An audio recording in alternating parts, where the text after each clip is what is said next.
ये कथा परंपरा से हुई है।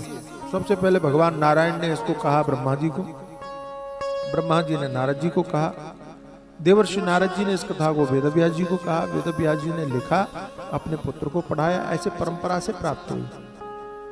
कोई भी चीज जो परंपरा से प्राप्त होती है वो गलत नहीं हो सकती।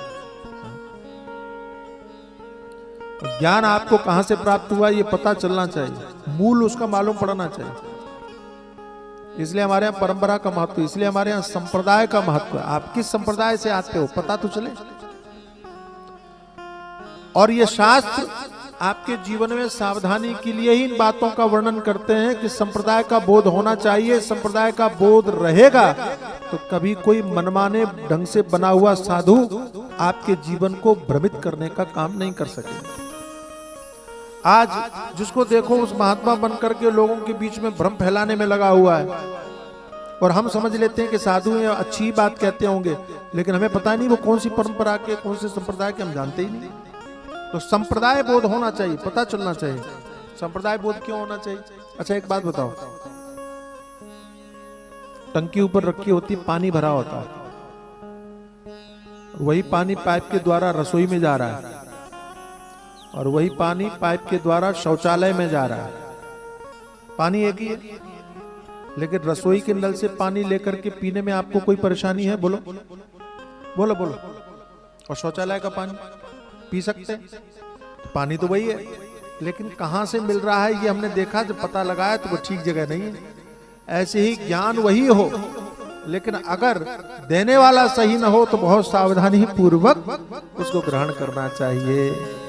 जिस जिससे प्राप्त हुआ ज्ञान आपके जीवन को भ्रमित करने का काम कर सकता है। इसलिए मनमाने साधुओं ने, मनमाने ढंग से बातें करने वाले लोगों ने हिंदुओं में सर्वाधिक भ्रम फैलाने का पाप किया।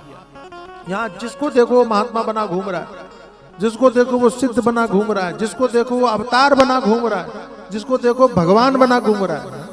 अभी थोड़े दिन पहले आपको पता चला होगा कि कहीं भगदड़ मच गई, उसमें कई लोग मर गए। वो अपने आप को भगवान कह रहा था उसी की सभा में।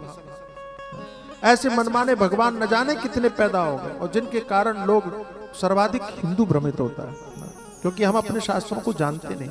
इसलिए संप्रदाय बोध होना चाहिए। तो श्रीमद् भागवत आज से नहीं है, सृष्टि के आदि में स्वयं भगवान नारायण ने इसको ब्रह्मा जी से कहा, तब से ये कथा चलती आ रही है। ध्यान रखना। और तो देवर्षि नारद जी ने सनकादिकों को सुनाया। बोले सनकादिकों से सुना, हाँ ये कथा कब हुई ये हमको जानना है। तब इन्होंने बताया कि एक बार की बात, देवर्षि नारद जी बड़े विचलित थे। सनकादिकों ने पूछा कि आपको क्या परेशानी है? तो देवर्षि नारद जी ने कहा कि मैं पृथ्वी पर गया, तब तक कलयुग आ चुका था, और कलयुग के कारण चारों तरफ हाहाकार मचा हुआ, लोगों के जीवन में सत्य नहीं रहा। सत्यम नासि तपः शौचम दया दानम न विद्यते, उदरम मरिणो जीवा वरा काकूट भाषण मंदास मंदमतयो मंदभाग्याय उपद्रुता, पाखंड निरताः संतो विरक्ताः सपरिग्रहा। लोगों के जीवन से सत्य चला गया, लोगों के जीवन से पवित्रता चली गई, दया दान सब समाप्त हो गया। क्या रहा?